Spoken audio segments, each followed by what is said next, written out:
Hello my good and sweet friends, I hope you are doing just fine. Welcome to the channel Digimon Explained. My name is Jesse and in this video I wanted to do something a little different. I wanted to give you a little update of my life so far, as I haven't done that in a while. Doing that every now and then isn't so bad, isn't it? I was gone for a good 6 months when I was working on that big Digimon Multiverse video of 11 hours, and for now I did not post for a while. There's lots that was happening, to be honest. The experiences were positive, at least depending on how you look at it, but the experiences were also exhausting, and you'll be getting the details right in this video. Reason why I am not directly recording myself is because I know that if I were to talk like that in front of a camera, I would probably just end up forgetting some parts of the story and maybe even skip some details. So I'm going to ask you all to relax just a little bit and let me give you a very detailed explanation of my adventures so far. That way, you'll understand that the year 2024, which is about to come to an end, was definitely my most soul-draining year I've had so far, even if I managed to accomplish all I had planned for this year. Pay close attention because I don't really like to be as detailed like that, especially online. It's just that for this time, I'm going to allow myself to become a bit more lenient. Where to start? I began the year 2024 with the idea that I would take on this very big Digimon Multiverse video of 11 hours because I believed that it was something the community needed and deserved. None really made an extensive, in-depth video about this very subject, so I decided to take it on me. I did not expect that this project was going to take so long, and I certainly did not know it was going to consume so much of my time and overall energy. Truth be told, it also did not help that there were many obstacles coming not just from the making of the video, but also from other obstacles coming from my private life and professional life. Let me first tell you more about the challenges of the video itself. Obviously, a video of 11 hours will demand a lot of research, and I'm sure you noticed that Digimon isn't exactly the most organized franchise out there. So there I was, trying to read through all Digimon media out there, from the games, the mangas, the anime, the manhwa, the background information of locations of Digimon, etc. Then I had to give them a chronological order, as the video wasn't just about the multiverse, but also about a chronology in terms of stories taking place in a particular universe. Then I needed the time to write a summary of the stories. Mind you that after writing I ended up finding new information, so I had to return to my over 100 pages of text to add the missing story pieces. That alone took me 3 to 4 months. And don't forget, it's still an 11-hour video, so there is a lot of time that went into it. Way more than the 11-hour you all saw. And then I had to record my voice, and that one also took a lot of time. I believe on 2 occasions I spoke for over 1 hour only to realize that my audio file was corrupted or wasn't recorded properly, so I had to do the voice recording all over again. It had to be the first time in my life I was so tired of talking.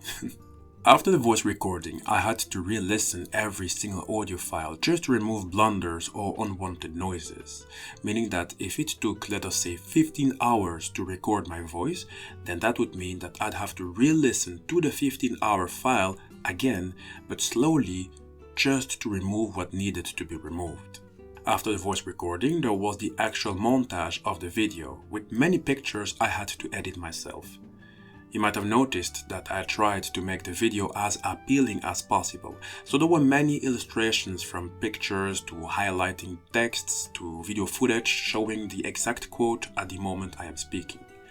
So try to imagine how much pressure I had put on myself just because of this video alone. To top it all, I did receive comments of people saying that I let all of you down for not having posted a video for a while. So mentally I began to rush it, which is never good as we don't rush art. It would have been easier if the only pressure I got came from the video itself, but by now you know that I am involved in a bunch of other ongoing projects, so these obviously gave me extra baggage mentally. Let us dive deeper. I began with the Multiverse video at the start of 2024. I believe it was January at the earliest and February at the latest. And around that same time, I stopped contact with a gorgeous lady I was courting with the intention to build a life with. We ultimately did not meet eye to eye and she initiated the stop, which is fine, you know. Things either work or they don't. I accepted the stop without asking for an explanation because, to be honest, and this might maybe be wrong of me, I don't know, it's just that I did not care enough to ask. There were already enough things going on which demanded my attention, and I had already given enough of myself in a bond that pretty much looked like a sinking ship. So I gracefully accepted the stop and told myself that I could just calmly focus on my other ongoing projects and people who actually want to spend time with me, rather than hoping to continue with one who doesn't want to. So, not even a minute after the stop, I called my friends to say that I was on vacation. It's another way for me to say that I was going to refocus on myself and actually really take my time to learn and appreciate what I already have around me. It was a way for me to say that I was going to take my time to focus on myself. I kind of had to, as I was heavily invested mentally into making this thing work. Remember, I said that I was courting her. I began meditating to help me gain control of my mind back. As relieved as I was of the stop, I sometimes randomly produced thoughts where I began questioning myself. I started wondering whether I had made a mistake for not having asked for an explanation. I was wondering what had happened. How did it go wrong? This is usually what happens after having invested a lot into something without really getting results. So, instead of just jumping to other relations or, I don't know, getting some form of addiction, you might want to relax a bit just to get your thoughts in line. So, I meditated, I went into the gym religiously, quite happy with the results to be honest. I met with friends and family and I continued working on the Digimon Multiverse video even if I was still processing everything. And I actually currently really do feel great and proud of myself for not having gone the dark side. The time of meditation did a lot of good, even if the story wasn't quite done yet. 4 months later, after a period of no contact, to my surprise, she decided to contact me again via text message and asked us to meet. Now, I'm not one to hold a grudge and accepted the request even if I had absolutely no idea what to expect. In that rendezvous, I got to hear that I was the man who made her go angry the most. I got to hear that she wasn't attracted to me. I got to hear I did not take enough initiative in a relation, but she also said we did not have a relation. And she also said, as I did not text her in these 4 months post-stop, was proof that I did not love her. When I asked her if she ever had feelings for me, she replied with, "What do you mean with feelings?" And another question I asked, actually the most important question to be honest, if I was the one who made you go angry the most, and if you're not attracted to me, why ask me to meet if I did not text you for 4 months? What were you even expecting, as I left you alone, didn't I? I actually never got an answer to that. So definitely an interesting experience, I must say. Now guys, I'm sharing you this information just to give you an update on what was happening in my life. I want nothing but respect for that woman if you guys are going to refer to her in the comment section. She has my compliments and I'm definitely sending her all the blessings she can get. I'm not holding a grudge whatsoever because holding a grudge is not really healthy for you yourself. That's why we meditate. Another event. Still in the month of February, I was continuing my internship at the Belgian federal government. It's an internship of a year that will grant me tenureship once done successfully, so I absolutely had to perform. I really had to do my work well because I had and still have some financial goals which would be easily attainable via my work at the feds. And you know what? For the most part, my internship, where I worked as a data analyst, it went well. Until I had gotten into a big story that had absolutely nothing to do with me, but came crashing down on me, making me so angry that I even decided to strike back Machiavelli style. Boy, what a story that was. Let me enlighten you. Unfortunately, the place I worked wasn't all that organized for newcomers. My job was very technical and I was not trained properly, even if by then I already was 6 months in my internship. I did ask many times for training and they constantly said that it's going to come, and yet it never came. This pushed me to stop asking. Trouble arrived when I had a new colleague who only just came and who was already tenured. This colleague found it equally unacceptable to not receive proper training for a work that was this technical. So it decided to write an email to those higher up and had to put my name in copy, even if I was reluctant, because I knew that my mentor, the one who was evaluating me, was watching my every moves. That same mentor did not see eye to eye with many of the higher ups, at whom the mail was sent to. So my dear mentor grew angry about the mail, preferring to first have a view on what was written in it before it went to those higher up. So my mentor lashed out on me. I was being blamed for the sent mail that I did not even write. My mentor claimed that if the mail ever got into the wrong hand, then it could be dangerous for my internship. In other words, because someone else asked for proper training and had put my name in copy, I received the short end of the stick and heard how my internship was literally being threatened. Try to imagine how furious I got knowing that my financial goals and future hinged on the success of this internship. I was in a classic position where I was a victim of some power play. It was annoying to say the least. The frustration was there for sure, and I already came from frustration as I did not spend much money at all for months because the goal was to buy a house immediately after my internship. To be real honest with you, I was so radical into buying a house, it reached a point I lived with only 90 euros a month. Don't ask how I did it. I had to be this radical because homes are expensive, especially when you try to buy it on your own. And I made the calculations. If I was this strict, then I could buy my first property with no problems by the time the internship came to an end. So I said to myself, you know what? I'm going to strike back. I'm going to strike back Machiavelli style, and I said that I'm even going to enjoy it. Ultimately, if you want peace, you sometimes have to be capable of preparing for war. And war is something I can perfectly do, especially when I'm incentivized. When my mentor threatened me, she made the mistake of doing the threatening via Teams, meaning that everything was written. So I decided to take screenshots and write a big report of at least 6 pages in both French and Dutch. No insults and no threats were in the report, just facts. The pen is mightier than the sword, my good friends, never forget that.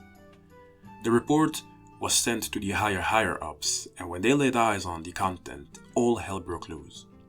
Boy, oh boy, you could see the panic going around. My mentor ended up seeing the report, took me at the side, called me a backstabber, began fearing for its whole career, and claimed that I have this sort of hidden agenda. I was just listening because ultimately, if my mentor didn't do harm, if the mentor did not mess up, then why be in such panic? After my little stunt, the feds contacted me and took me to separate meetings, asking me to stay. They took a closer look at my CV and were in fact so impressed of my accomplishments so far that they decided to give me a new job after my internship, and it is the job I am currently occupying. It's weird, but at the moment they read the report, they were in fact very impressed because I did not use insults, I did not talk trash or poorly about my mentor, I did not threaten. They said that I wrote like a jurist, and because of my way of communicating and being so precise, they decided to give me the position of support manager in another department. I was shocked because I thought that I'd have to wait a little more than, let's say, 4 to 5 years before jumping to a management-like position. So now here I am, being a manager who coordinates projects. I was happy, obviously. Very happy in fact, because these stories of people being victims of power abuse are way more common than we know. I had the guts to strike back, and quite frankly, I even enjoyed doing the war. I struck back, and my plan was not just a success, it even made me climb the corporate ladder much quicker than expected. So again, I was happy. However, things were moving much too quickly, so I was forced to use what energy I had left to already prepare myself mentally for once I'd occupied a new position.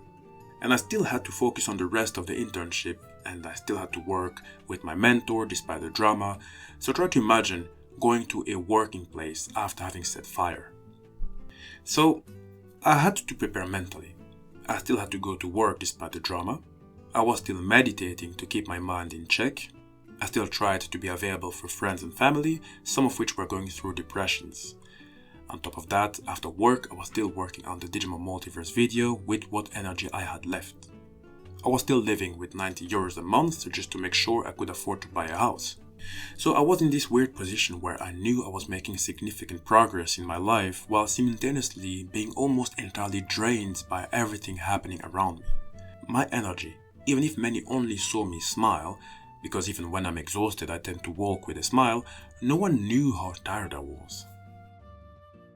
The internship did finish with success and I managed to buy my first house. There you see me working on the living room. There were lots of paperwork to do, but things progressed quickly. I'm very proud of the place because it's quite big and is in a relatively expensive neighborhood. It's not far away from the train stations, so I can just take the bike to take the train and go to work. It's also near the city center, but far away to not get annoyed by the noises. There's a garden, 3 to 4 big rooms, basically everything you need for a comfortable life.